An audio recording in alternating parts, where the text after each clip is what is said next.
भारतीय नौसेना के शौर्य, अदम्य साहस और राष्ट्र के गौरव को नमन करते हुए शनिवार 30 मई को उत्तर प्रदेश की राजधानी लखनऊ में नौसेना शौर्य वाटिका का भव्य लोकार्पण किया गया। देश के माननीय रक्षा मंत्री राजनाथ सिंह और उत्तर प्रदेश के मुख्यमंत्री योगी आदित्यनाथ ने संयुक्त रूप से इस ऐतिहासिक वाटिका का उद्घाटन कर इसे राष्ट्र को समर्पित किया। इस गौरवमयी अवसर पर भारतीय नौसेना इंडियन नेवी के प्रमुख एडमिरल दिनेश के त्रिपाठी भी विशेष रूप से उपस्थित रहे। कार्यक्रम को संबोधित करते हुए मुख्यमंत्री योगी आदित्यनाथ ने कहा कि नौसेना शौर्य वाटिका देश की युवा पीढ़ी के लिए एक सशक्त प्रेरणा स्रोत साबित होगी। यह स्मारक युवाओं के भीतर राष्ट्र सेवा, अदम्य साहस और मातृभूमि के प्रति अटूट समर्पण की भावना को जागृत करेगा। उन्होंने इस बात पर जोर दिया कि यह वाटिका केवल ईंट पत्थरों का ढांचा नहीं है, बल्कि भारतीय सशस्त्र बलों की शौर्य गाथा का जीवंत प्रतीक है। मुख्यमंत्री ने आगे बताया कि इस वाटिका में भ्रमण के लिए आने वाले आम नागरिकों, विद्यार्थियों और पर्यटकों को भारतीय नौसेना के समृद्ध एवं गौरवशाली इतिहास को बेहद करीब से जानने का अवसर प्राप्त होगा। इसके माध्यम से लोग यह जान सकेंगे कि किस प्रकार हमारी नौसेना ने विभिन्न अभियानों में अपना अद्भुत पराक्रम दिया है। यह नवनिर्मित वाटिका राष्ट्र की समग्र सुरक्षा में नौसेना के अमूल्य और अविस्मरणीय योगदान की यश गाथा को जन जन तक पहुंचाने का सशक्त माध्यम बनेगी। 2014 तक भारत का जो डिफेंस एक्सपोर्ट है वह बहुत कम हुआ करता था। हम केवल 1000 करोड़ रुपए से भी कम के हथियार और साजो सामान दुनिया को बेच पाते थे, लेकिन आज वही बढ़कर हम लगभग 40,000 करोड़ रुपए के सामान दुनिया के दूसरे देशों को दे रहे हैं।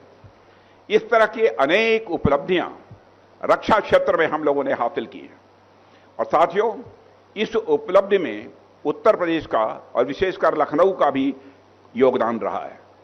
मेरा हमेशा से यह प्रयास रहता है कि लखनऊ और पूरे उत्तर प्रदेश की जनता का हमारी सेनाओं के साथ सीधा और भावनात्मक यह जुड़ाव बना रहे। यूं तो उत्तर प्रदेश की धरती पहले से ही सेना में अपनी भागीदारी के लिए जानी जाती है और यहां के जवानों ने हर युद्ध में बढ़ चढ़कर कंधे से कंधा मिलाकर देश की रक्षा भी की है, लेकिन हमने इसे और आगे बढ़ाने का संकल्प लिया है, इसका बीड़ा उठाया है। और इसी सोच के तहत हमने यहां पर लखनऊ में डीआरडीओ की प्रयोगशालाएं भी प्रारंभ की हैं। डिफेंस कॉरिडोर के माध्यम से उत्तर प्रदेश भारत के रक्षा क्षेत्र को आत्मनिर्भर बना रहा है और यहां लखनऊ में ब्रह्मोस का भी निर्माण हो रहा है और भी कई तरह से उत्तर प्रदेश डिफेंस मैन्युफैक्चरिंग को मजबूत कर रहा है। इसके लिए भी मैं उत्तर प्रदेश के माननीय मुख्यमंत्री श्री योगी आदित्यनाथ जी को बहुत ही बधाई देता हूं, तहे दिल में बधाई देता हूं। न केवल डिफेंस के क्षेत्र में बल्कि health, education, agriculture, science and technology, trade and commerce, roads, highways, airports, यानी हर क्षेत्र में यूपी, हर क्षेत्र में यूपी अब अप हो रहा है। हर क्षेत्र में यूपी अब अप हो रहा है, यानी ऊंचाई छू रहा है। यह सब अपने आप में मैं समझता हूं कि बहुत एक सकारात्मक परिवर्तन है।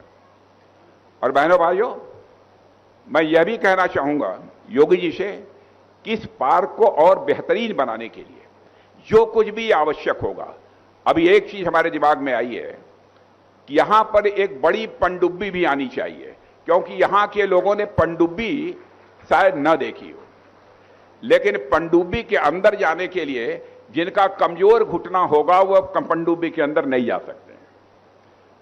मजबूत घुटने वाले ही पनडुब्बी के अंदर जाकर देख सकते हैं कि नीचे का उसका सिस्टम कैसा होता है। वह पनडुब्बी भी यहां आएगी, मैं आप सबको विश्वास दिलाना चाहता हूं। मैं उत्तर प्रदेश की जनता और विशेषकर लखनऊ के लोगों को भी बधाई देता हूं और हमारी नौसेना की आत्मा का यह गौरवशाली हिस्सा आज हम लखनऊ को आपको हम सब समर्पित कर रहे हैं। और इसकी देखभाल कीजिए, इसको स्वच्छ रखिए और सबसे जरूरी अपने बच्चों को यहां लेकर जरूर आइए, अपने परिवार को लेकर यहां जरूर आइए, ताकि वे जान सकें कि वर्दी यह केवल कपड़ा भर नहीं होती बल्कि राष्ट्र सेवा का यह अटूट संकल्प होती है। अगली बार जब लखनऊ में आपके दोस्त रिश्तेदार आए तो उन्हें यहां भी जरूर लाइएगा और यह पूरा परिसर एक ऐसा गंतव्य बनेगा जहां देश विदेश के सैलानी भारत के समुद्री वैभव को जानने लखनऊ आएंगे। देश के यशस्वी प्रधानमंत्री जी ने देशवासियों के सामने विकसित भारत की जिस संकल्पना को हमारे सामने रखा है, उसमें उन्होंने हर भारतवासी से कहा कि विकसित भारत के लिए हमें हर नागरिक को पंच प्रण के साथ जुड़ना पड़ेगा। वे जो पंच प्रण हैं उनमें से जो सबसे महत्वपूर्ण है, एक उन्होंने उसमें से यह भी कहा था कि अपनी सेना के प्रति और यूनिफॉर्म धारी फोर्स के प्रति सम्मान का भाव हमारे मन में हो। जब भारत का सैनिक -डिग्री टेम्परेचर में देश की सीमाओं की रक्षा करता है या रेगिस्तान में झुलसती हुई इस गर्मी में भारत की सीमा की रक्षा करता है या समुद्र की उन लहरों का मुकाबला करते हुए भारत की समुद्री सेना समुद्री सीमा की रक्षा करता है, तब 140 करोड़ भारतवासी चैन की नींद सोता है। जब चैन की नींद सोता है तो देश के विकास के बारे में उस प्रकार की सकारात्मक और सोच को आगे बढ़ाने में सफल होता है। देश आगे बढ़ता है, सुरक्षा के बेहतर माहौल में ही विकास की योजनाएं। आज मुझे कहने में गर्व है कि पूज्य अटल बिहारी वाजपेयी जी ने जो सपना देखा था लखनऊ को विकसित करने का, उसे पूरा करने का काम आदरणीय रक्षा मंत्री जी कर रहे हैं। ढेर सारे प्रोजेक्ट, दर्जनों फ्लाईओवर्स, अवध चौराहे का भी निर्माण हो रहा है। बढ़िया चमचमाते हुए माल और सौर वाटिका उसमें सितारे की तरह चमकेगी। मैं सभी अपने स्वतंत्रता संग्राम सेनानियों का, अपने फौजियों का, अपने सेना का सैल्यूट करता हूं, अभिनंदन करता हूं और आदरणीय रक्षा मंत्री जी का, आदरणीय मुख्यमंत्री जी का बहुत बहुत आभार प्रकट करता हूं। विशेष आभार अपनी नौसेना का और आप सबका बहुत बहुत धन्यवाद, आभार।